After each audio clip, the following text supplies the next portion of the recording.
Seberapa penting sih arti kampung halaman buat kamu? Atau kamu termasuk orang-orang yang tidak pernah mempunyai kampung halaman? Cerita perjalanan yang tidak pernah Anda bayangkan sebelumnya. Survival, Keindahan alam, petualangan, cinta. dan kebaikan hati bangsa ini. Halo, saya Bang Den. Saya Kak Beda, bersama mobil kami yang bernama Seruling Senja. Kami Road Trip Indonesia. 8 tahun hidup nomaden di jalanan di berbagai kondisi alam Nusantara. Terbang bebas kemana suka, tanpa batas waktu.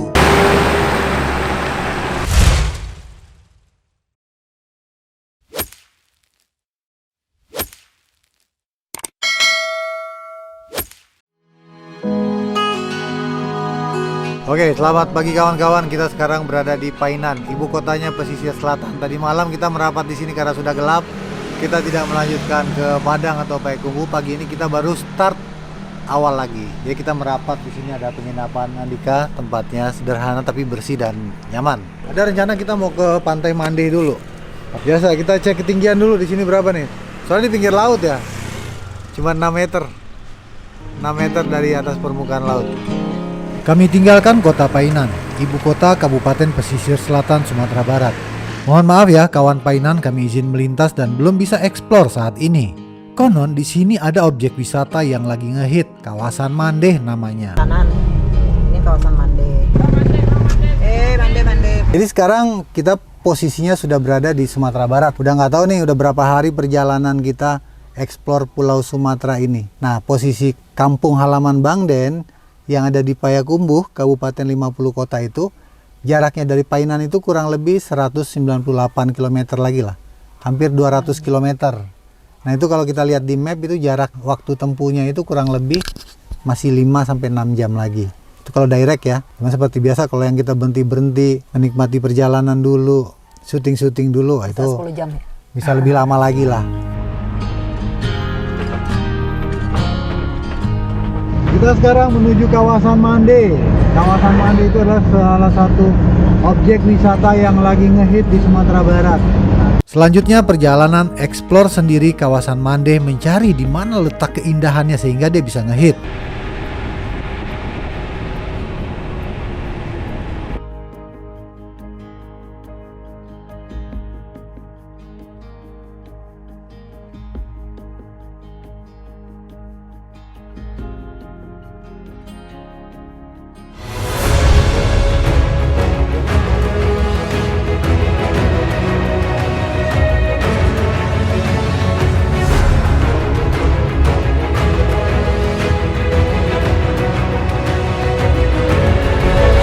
Jadi ceritanya kita kesasar ini guys. Kita mau ke puncak Mande, kita ikut wisata. Cuman dari tadi kan kita ngikutin bus. Kita pikir bus itu mau ke tempat pariwisata juga, tapi nggak taunya kita nggak tahu ini jalur ini jalan kemana, kita nggak ngerti. Tapi di sini ada tempat peristirahatan, jadi kita kayaknya harus putar balik deh. Mana wisata Mande itu, mana puncak Mande itu, kita harus tanya di sana. Kayak di atas tadi tuh. Untuk konten kali ini kita mau coba menggunakan kamera Insta360 dari PT Denka Pratama. Jadi kita akan lihat hasilnya seperti apa. Ini baru pertama kali juga kita mencoba Insta360. Terima kasih Denka Pratama, kita akan tes.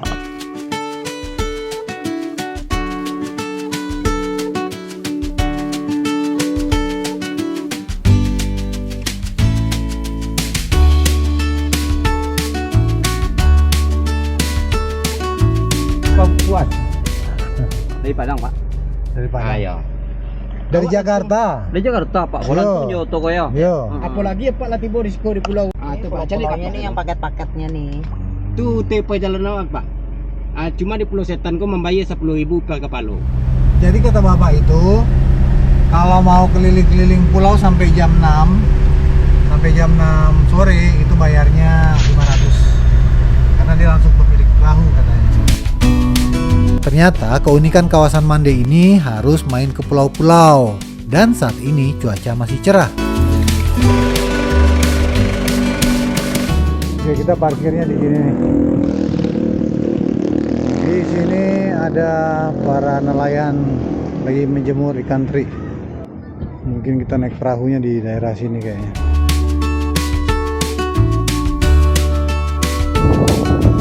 Oke, kita ganti baju dulu. Mungkin sarapan dulu kali ya, karena belum pada sarapan. Ada talu ya, Bu? Talu? Talu nanti. Bagaimana? Sama di Paya Basong enak mana? Enak.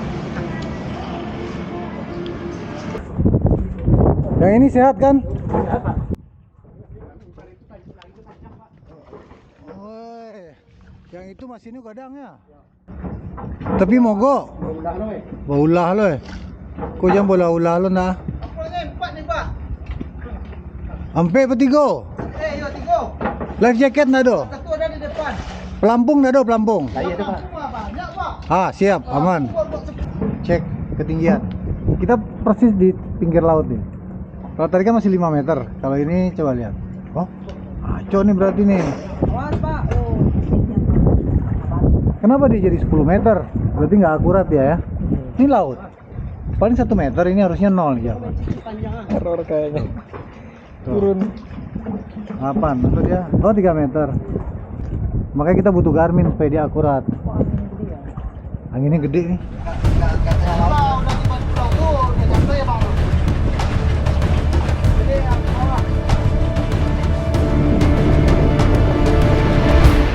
Baru saja kami meninggalkan pelabuhan, tiba-tiba angin datang dan ombak mulai kuat.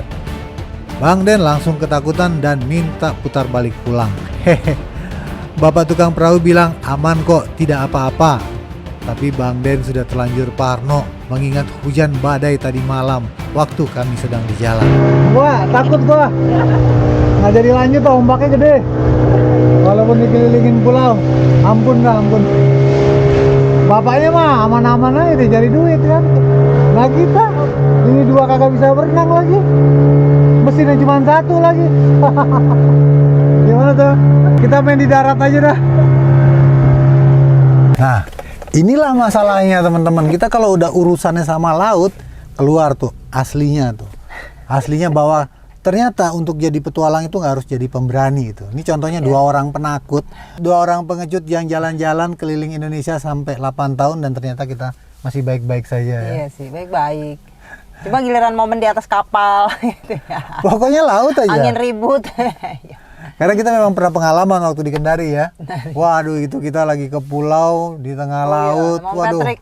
Sama Om Patrick. Kalau Om Patrick pulangnya kita dihantam badai padahal kita cuman naik speedboat kecil aja gitu kan. Penumpangnya banyak. Wah, penumpangnya banyak, udah gitu semuanya udah gelap gulita. Aduh, pokoknya udah nggak tahu dah. Jadi hal-hal itu yang bikin kita trauma ya, karena kita memang bukan orang laut, orang darat. Makanya Bang Den tuh sampai sekarang kalau mau main ke tengah laut terus naik perahu yang misalnya kecil, udah gitu mesinnya cuma 1, tuh udah deh. Itu pasti udah panik aja duluan. Pokoknya kalau ke tempat yang seperti itu pasti kamu lebih cerewet ya. Mesinnya bagaimana? Sehat nggak? Iya. Gitu-gitu kan. Itu kan sebetulnya safety Ini prosedur. kapalnya siapa gitu kan. Betul. Kalau kapalnya seseorang milik orang itu berarti kan dia akan lebih ahli memegangnya gitu kan. Tapi kalau misalnya bukan kapalnya dia, itu kan harus Dia pinjem pula itu Pinjem perahunya gitu kan, punya temennya lah. Aduh, karena gimana kan mesin cuma 1. Coba ini kan sebetulnya bukan masalah takut juga ya, safety prosedur ya. Kita safety prosedur. Udah biasa. Iyalah. Awak kan mencari sonang, gua ketakutan kan lama ini. Kita mau bersenang-senang tapi ketakutan ya, nggak seru lah.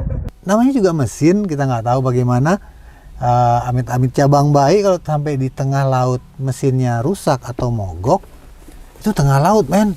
Kalau di tengah hutan masih mending lah kita dorong-dorong kayak atau cari masyarakat minta tolong dorong ya atau towing ya. Ini kalau tengah laut mau minta tolong dorong sama siapa?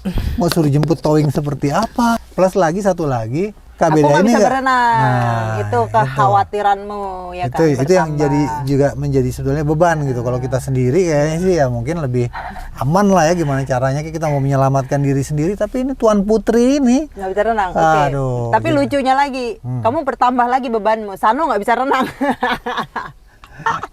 aduh. Ya Tambah udah beban. kita akan tidak terlalu banyak lah bermain Ya, di laut Kalau ya. kalau cuacanya oke, Ya. aman, gitu. Feeling kita bagus, aman, rasa nyaman, oke gitu ya. Kemarin Ya. kan dari awal kamu udah Awal nggak ada Baik, masalah, awal sih cerah kan, cuman kan kita tiba-tiba ingat ya dia. tiba-tiba berubah cuaca dan Iya. kita ingat nih badai kemarin malam waktu kita di jalan itu kan badainya ngeri banget kan. Iya. Tuh kita jalan di pinggir laut gimana di tengah lautnya.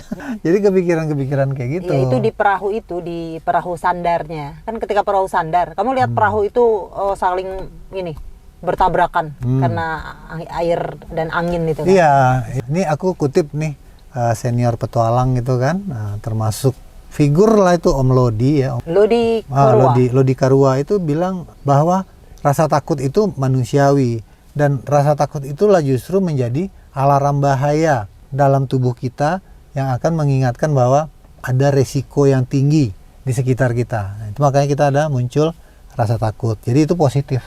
Kalau teman-teman merasa bahwa harus jadi seorang pemberani dulu untuk menjadi petualang, kalau menurut Bang Dim sebaliknya. Justru orang-orang penakut dan pengecut inilah yang harus pergi berpetualang supaya dia akhirnya jadi seorang pemberani.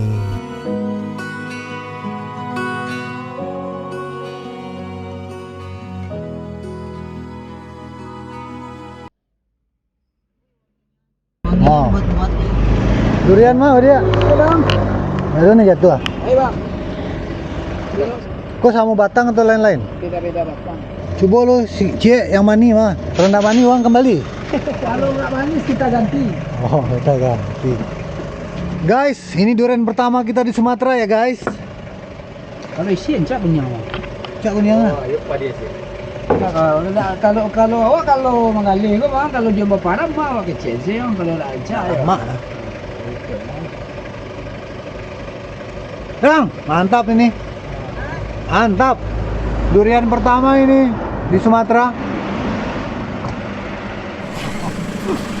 Itu aku belum sampai kampung udah dilanggar.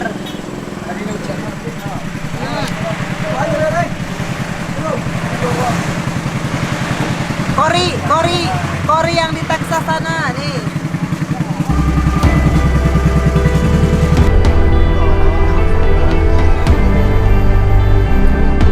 Kalau buat Bang Den, kampung halaman itu dan sangat dalam maknanya. Kenapa kita bahas masalah ini? Karena ternyata nggak semua orang itu punya kampung halaman loh. Ternyata nggak semua orang itu pernah ngerasain yang namanya pulang kampung dengan berbagai macam alasan. Ini kayak Kak Beda dulu, waktu dia masih menjadi orang Betawi asli, ya memang asli Betawi Kalibata. Ya ketika orang pada pulang kampung lebaran, ya dia mau pulang kemana? Dia belum pernah merasakan sensasinya. Ya gitu sayang, gimana sayang? Ya gitu. Bukan merasa kayak bahasanya yang tidak punya kampung halaman. Kayak semua orang punya kampung halaman nih nggak sih? Semua orang punya kampung halaman. Cuma merasakan pulang kampung yang mudik, gitu. Yang seperti orang mudik kalau lebaran gitu tuh, rasa itu kan nggak ada. Kalau aku ya, karena Ya, aku betul. dari lahir besar asli Betawi, Betul. akhirnya ke lebaran semua orang siap-siap pulang kampung kayak gitu. Nah, itu yang tidak pernah aku rasakan. Ya, intinya betul. Intinya Kak Beda tidak pernah merasakan rindu pada kampung halaman. Karena Iya, selalu ketika tidak. orang mau pulang kampung, apakah itu lebaran atau setelah sekian lama tidak pulang kampung, itu ada gejolak emosi yang betul-betul hanya orang-orang yang sudah lama tidak pulang kampung yang bisa Iya. merasakan sensasi itu. Itu maksud Bang Den. Iya. Jadi begitu juga dengan perjalanan kita kali ini. Ternyata hujan lebat. Betul keputusanku tadi untuk tidak melanjutkan berlayar dengan perahu itu di kawasan Mande. Karena badai akan tiba. Feelingku selalu betul. Jadi tidak dipaksakan.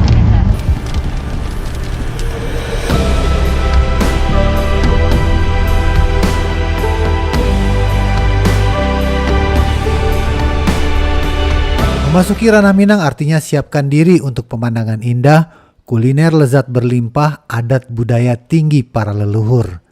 Siapa yang pernah makan di sini? Hujannya tak berhenti-berhenti. Dorong. Kayak truk sana mogok. Dorong. Dia nggak rusak mah.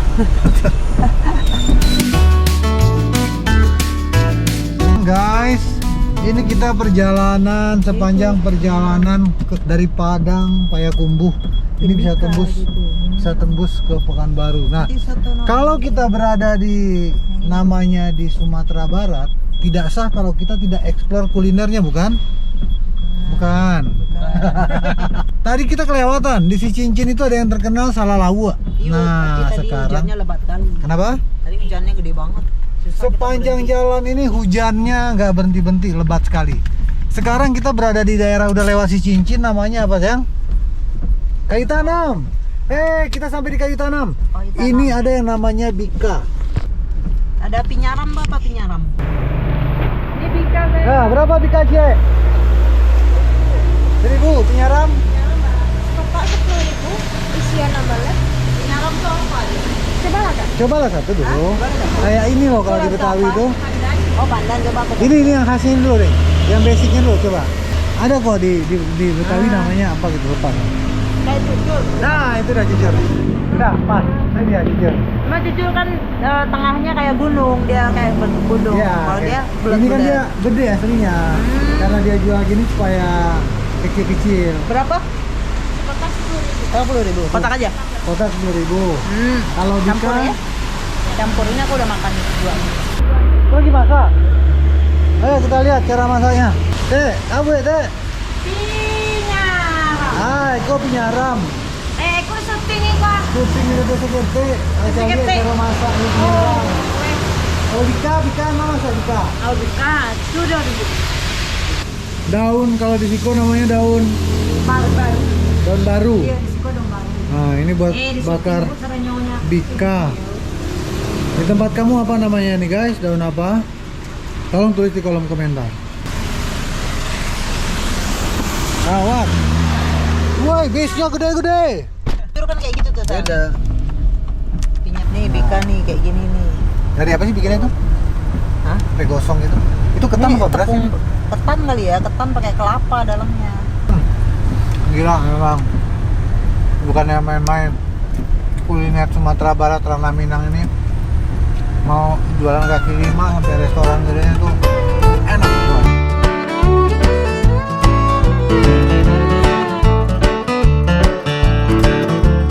Selain kita mengeksplor alamnya, ini kulinernya terlalu kaya. Semuanya enak-enak. Sampai nanti masakan-masakan kampung pun semua enak-enak. Ini sudah membuktikannya nih. Setuju. Oke, kita lanjut lagi sekarang ke depan. Kita lihat lagi di depan ada kuliner apa ya. Sebentar lagi kita akan masuk ke daerah Padang Panjang. Jelele.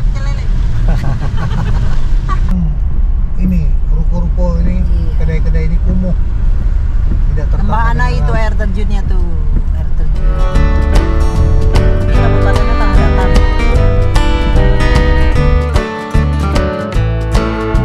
Setelah melewati air terjun Lembah Ana yang letaknya persis di tepi jalan, kita memasuki kawasan hutan yang masih sangat rimbun. Kelihatan dari jalan sih seperti itu.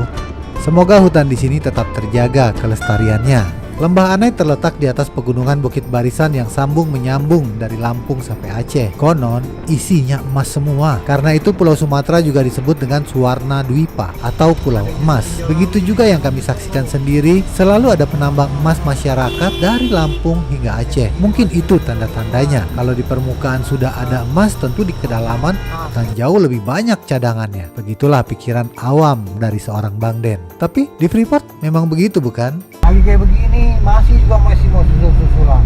Jalanan, tanjakan, macet, tapi nggak bisa tertib juga. Lihat mobil depan ini. Kenapa sih pada kadang-kadang suka terpancing juga emosi gua ngeliat orang-orang ini. Banyak besar-besar. Nggak bisa tertib aja gitu loh. Antri baik-baik.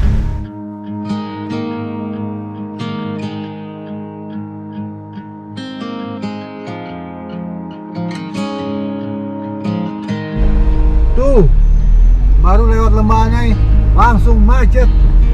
Nggak tahu kenapa nih, longsor kah atau apa? Masih ada yang mau salip-salip, mau nyusul-nyusul kayak begini, gamparin. Kota Padang Panjang, kota dingin, Padang Panjang. Sampai di Padang Panjang.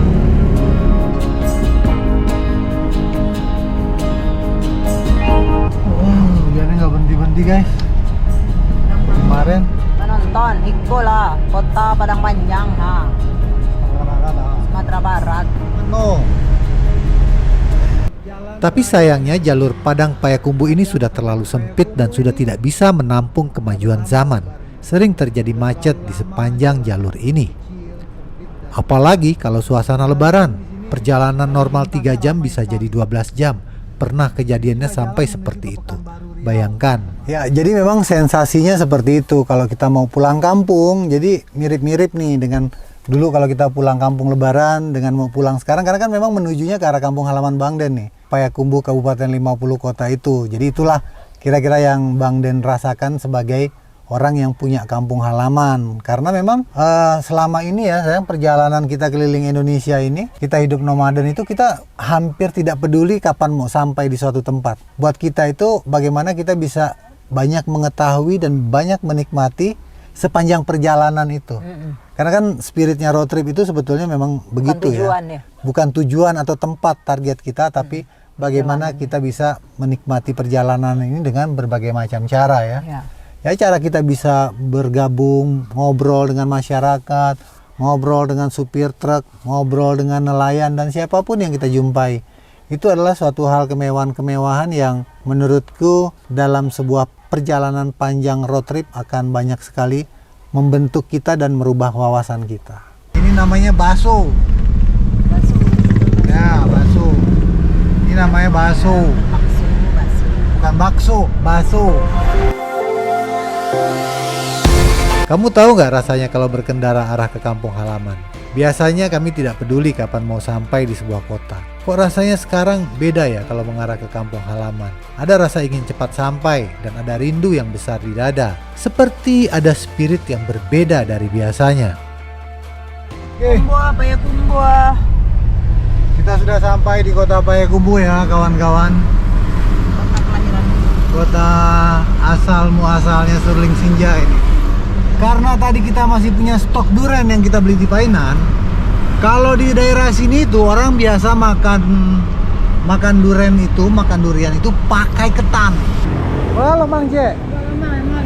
Batang. Dah ada batang banyak bona. Boleh gula kau sepuluh. Iko aku. Kau sepuluh. Tambah teh. Apa teh? Adik. Buyong ada buyong. Uyang anak adik loi. Mana ngalenya le? Anak laku beda. Enggak lakunya kali. Laku nak nomornya kali. Aku 10.000. Yo, pakai tapai. Dah ada. Kedoyan, durian ya stek. Kawan bu yang udah ada. Awak bebas tuh. Payakumbuh.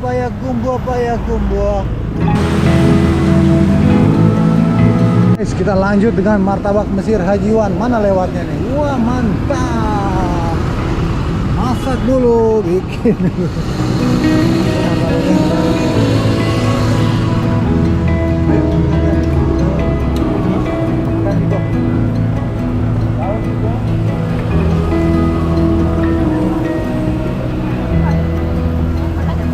Kita disediain sausnya seperti ini, kuahnya seperti ini.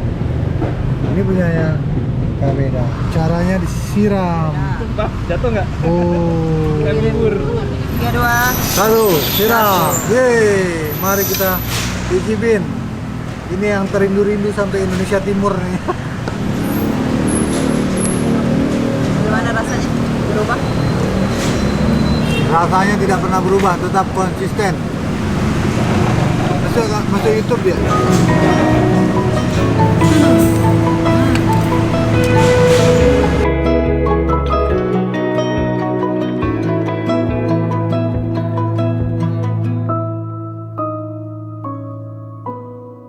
Buat teman-teman yang ingin mendukung perjalanan Road Trip Indonesia, kita masih seperti biasa, kita ada jual t-shirt Road Trip Indonesia. Apalagi sayang? Itu ada t-shirt, ada mug, ada topi, ada stiker. Warna-warna kaosnya itu banyak sudah. Terus desain-desainnya berbeda. Ada merah contohnya, hijau army, biru navy, kuning. Banyak lah ya pilihan warnanya. Banyak warnanya. Dan kita juga ada storage bag nih teman-teman. Kita jual storage bag ini buat di ban serep. Untuk ukuran ban apa aja ini bisa. Ya buat teman-teman yang suka overland, yang suka off-road, atau yang suka modifikasi mobilnya, ini juga cocok sekali. Ini bahannya sangat bagus dan kuat ya. Ini udah hujan panas, udah kita pakai bertahun-tahun masih kuat Tidak juga sobek. teman-teman. Ya. Cara pesannya ada di kolom deskripsi atau nomor WA aku di bawah sini nih. Nih.